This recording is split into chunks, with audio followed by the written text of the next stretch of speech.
Capítulo 3. Conhecimento e ação.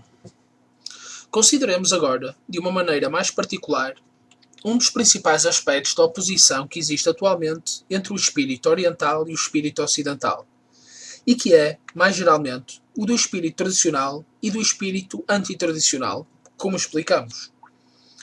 Num certo ponto de vista, que é aliás um dos mais fundamentais, esta oposição aparece como o da contemplação e da ação, ou, para falar mais exatamente, como dizendo respeito aos lugares respectivos que convém atribuir a um e ao outro destes dois termos. Estes podem, na sua relação, ser encarados de maneiras diferentes. São verdadeiramente dois contrários, como parece pensar-se a maior parte das vezes, ou não serão, sobretudo, dois complementares. Ou melhor ainda, não haverá realmente entre eles uma relação, não de coordenação, mas de subordinação?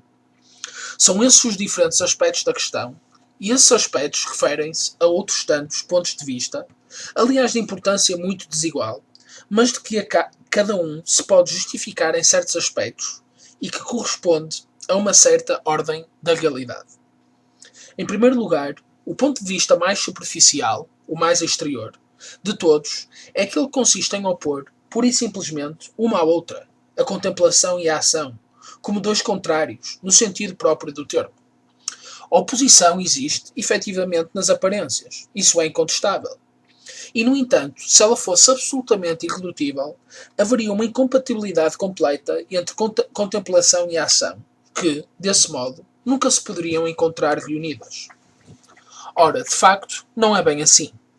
Não há, pelo menos nos casos normais, povo, nem mesmo talvez indivíduo, que possa ser exclusivamente contemplativo ou ativo. A verdade é que há aí duas tendências em que uma ou outra dominam quase necessariamente, de tal modo que o desenvolvimento de uma parece efetuar-se em detrimento da outra, pela simples razão de que a atividade humana, entendida no seu sentido mais geral, não pode exercer-se igual e simultaneamente em todos os domínios e em todas as direções. É isso que dá a aparência de uma oposição, mas deve haver uma conciliação possível entre estes contrários, ou assim chamados. E de resto, poderemos dizer o mesmo em relação a todos os contrários que deixam de o ser, desde que, para os observarmos, nos elevemos acima de um certo nível, aquele em que a oposição é a realidade. Quem diz oposição ou contraste diz, por isso mesmo, desarmonia ou desequilíbrio, ou seja, qualquer coisa que, como já indicamos de modo suficiente, só pode existir sob um ponto de vista relativo, particular e ilimitado. Considerando a contemplação e a ação como complementares, colocamos-nos, então, num ponto de vista já mais profundo e mais verdadeiro do que o precedente, porque a oposição se encontra aí conciliada e resolvida, e estes dois termos equilibrando-se, de qualquer modo, um pelo outro. Tratar-se-ia, então, segundo parece, de dois elementos igualmente necessários que se completam e apoiam mutuamente e que constituem a dupla atividade, interior e exterior, de um único e mesmo ser, seja cada homem tomado em particular, seja a humanidade encarada coletivamente. Essa concepção é seguramente mais harmoniosa e satisfatória do que a primeira. No entanto, se atendêssemos exclusivamente a ela, seríamos tentados, em virtude da correlação assim estabelecida, a colocar no mesmo plano a contemplação e a ação, de tal modo que teríamos apenas de nos esforçar em manter a balança igual para ambas, sem nunca pôr a questão de qualquer superioridade de uma em relação à outra. E o que mostra bem que tal ponto de vista é ainda insuficiente é que essa questão da superioridade se põe, pelo contrário, efetivamente e sempre se pôs, qualquer que fosse o sentido na qual se quis resolvê-la. O que importa neste aspecto, de resto, não é o problema de uma predominância de facto, que é, afinal, questão de temperamento ou de raça, mas o que se poderia chamar uma predominância de direito. E as duas coisas só estão ligadas até certo ponto. Sem dúvida, o reconhecimento da superioridade de uma das duas tendências incitará a desenvolvê-la o mais possível, de preferência em relação à outra.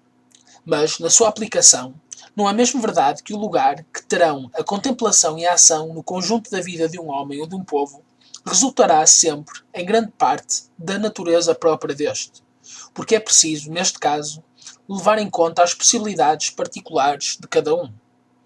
É manifesto que a aptidão para a contemplação está mais difundida e mais geralmente desenvolvida entre os orientais.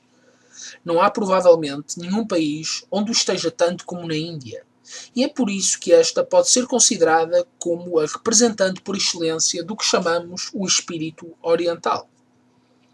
Pelo contrário, é incontestável que, de modo geral, a aptidão para a ação, ou a tendência que resulta dessa aptidão, é que predomina entre os povos ocidentais no que diz respeito à grande maioria dos indivíduos, e que, mesmo se essa tendência não estivesse exagerada e desviada como está atualmente, pelo menos subsistiria, de modo que a contemplação nunca poderia ser senão o caso de uma elite muito mais restrita.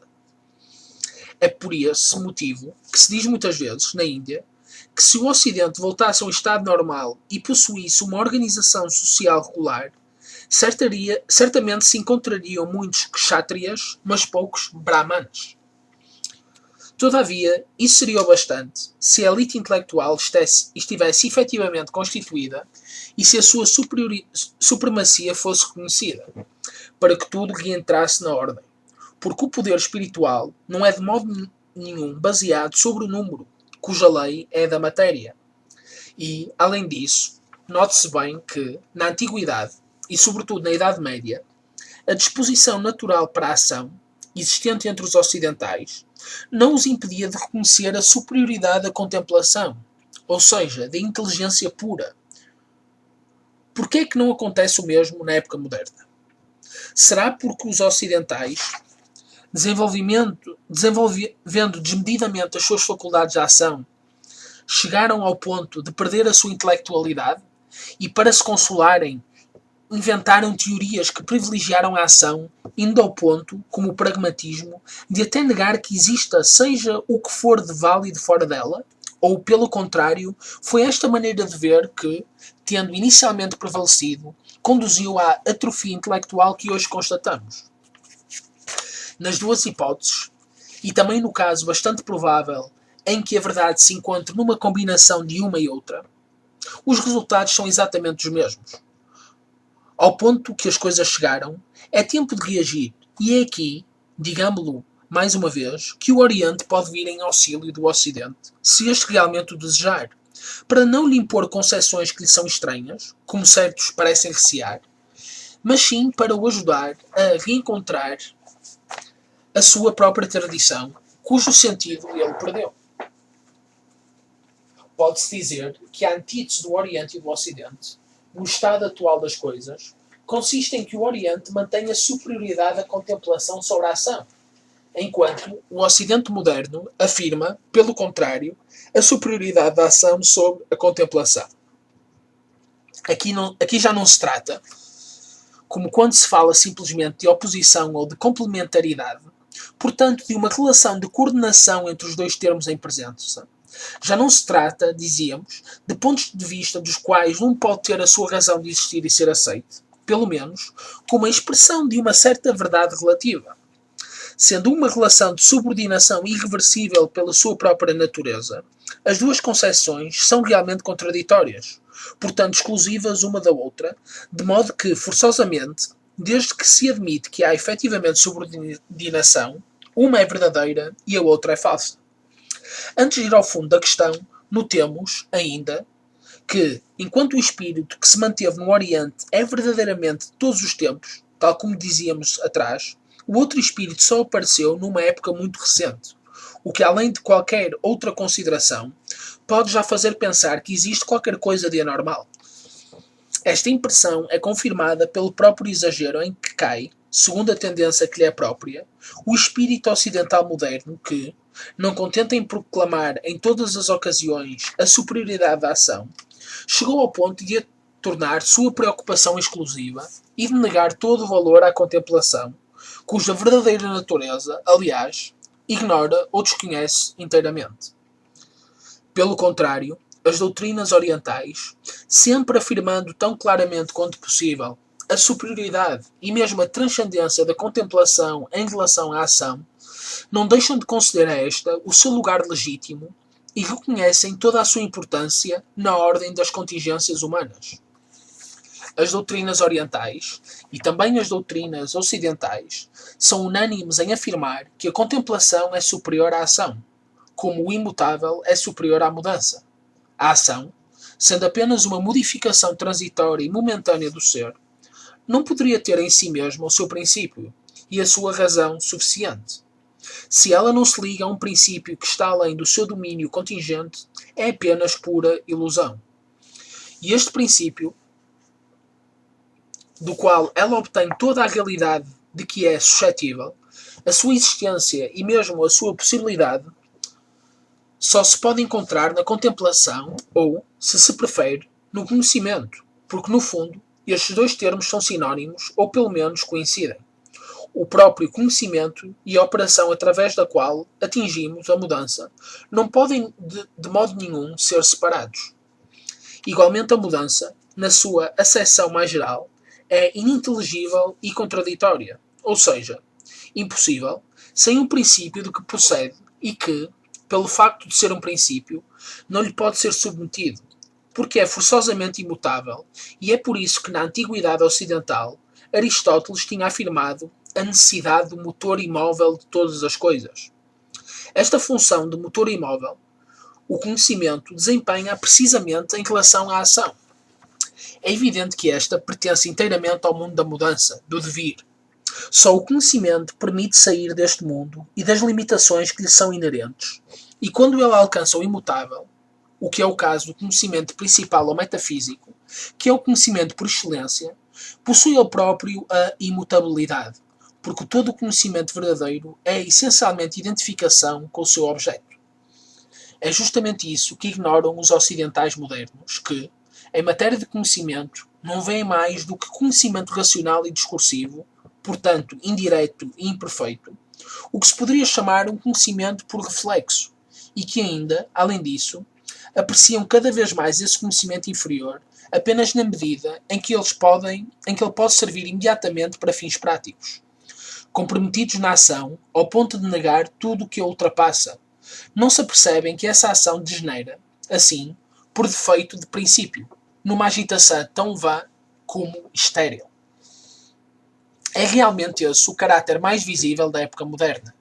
Necessidade de agitação incessante, de contínua mudança, de velocidade sem cessar crescente, como aquela a que se desenrolam os próprios acontecimentos. É a dispersão na multiplicidade, e numa multiplicidade que já não está unificada pela consciência de qualquer princípio superior.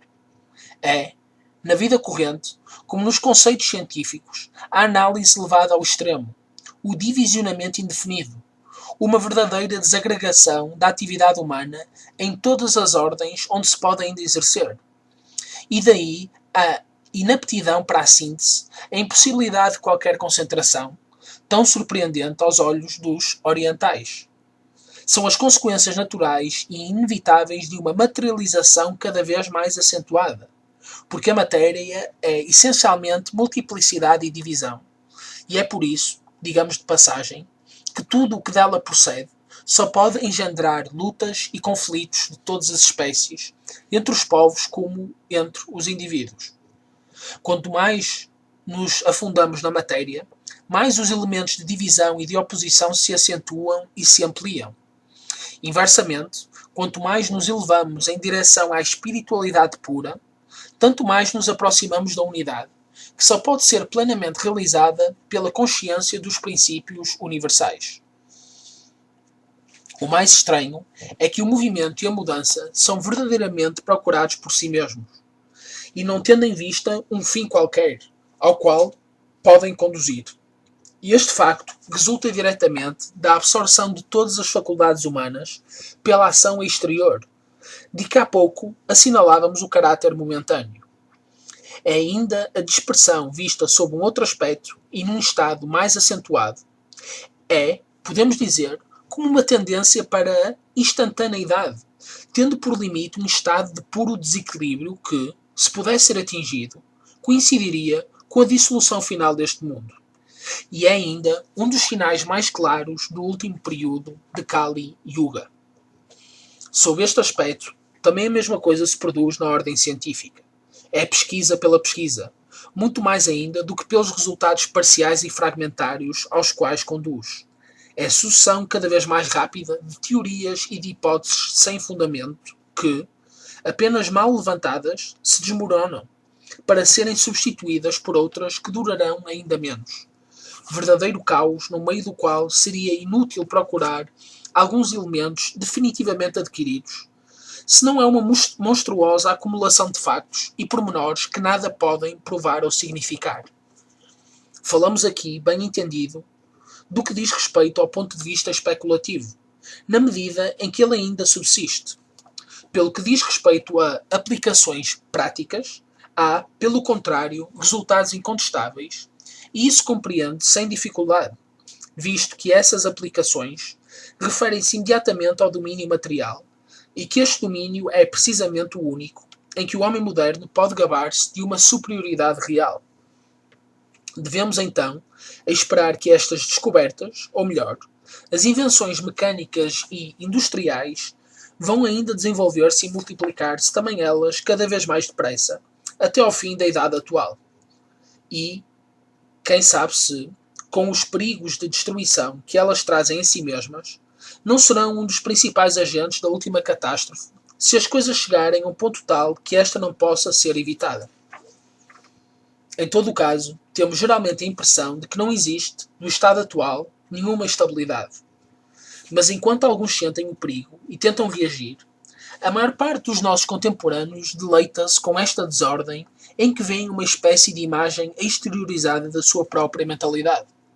Existe, efetivamente, uma exata correspondência entre o mundo em que tudo parece estar em puro devir, em que não existe mais nenhum lugar para o imutável e para o permanente, e o estado de espírito dos homens que fazem consistir toda a realidade neste mesmo devir, o que implica a negação do verdadeiro conhecimento, queremos dizer, dos princípios transcendentes e universais.